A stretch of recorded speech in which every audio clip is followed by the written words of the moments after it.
I'm Carol Bacak-Egbo, historian for Oakland County Parks.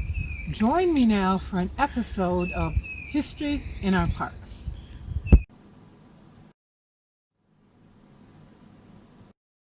What should we name our town?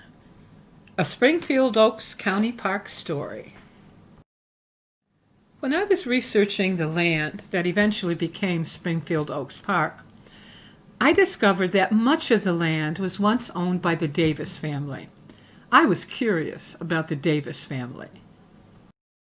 I learned that in 1836, Cornelius Davis migrated with his family from New York to Michigan. He carefully chose land along the Shiawassee River in Springfield Township of Oakland County, and he purchased 640 acres along the river, an entire section. That's a lot of land. But he didn't intend to make it into a farm. He was hoping to make it into a town. The same year, he built a sawmill on the river, and that encouraged more people to settle in the area. In 1854, his son, John C. Davis, built a gristmill on the site. The gristmill also was used as a general store and a post office, and a little town began to grow. In 1856, the railroad came through, and that same year, a town was officially platted by Cornelius Davis and two sons, John and James. They named it Davisburg. The train was a huge boost to Davisburg. Produce and livestock could be shipped out. Supplies and equipment could be shipped in.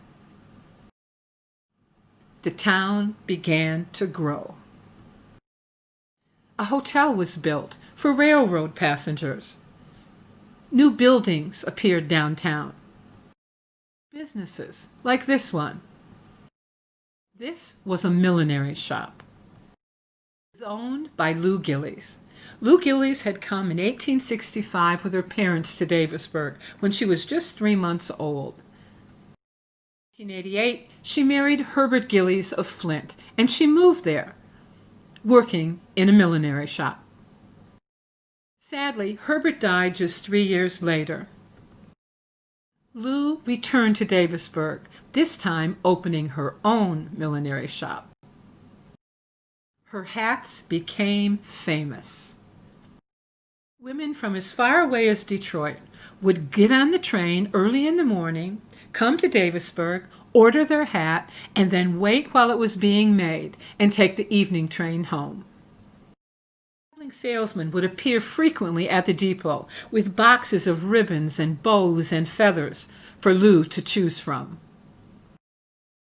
As her business grew, she began to hire local women to work for her, giving them an opportunity few rural women had in those years. She lived in a small house not far from her millinery shop, where for many, many years she took loving care of her two invalid parents. Lu died in 1935, and her obituary stated, "She was ever willing and anxious to lend a helping hand to others in their troubles, and always took an active part in all social activities." Lu's house is still there along Andersonville Road, just as you come into town. Every time I pass it, I imagine Lu sitting on the front porch in one of her hats. She's an important reminder that history isn't just a story of people who had towns named after them. Also the story of people like Lu Gillies, who worked hard to help their communities grow, and who always were willing to lend a helping hand to others in their troubles.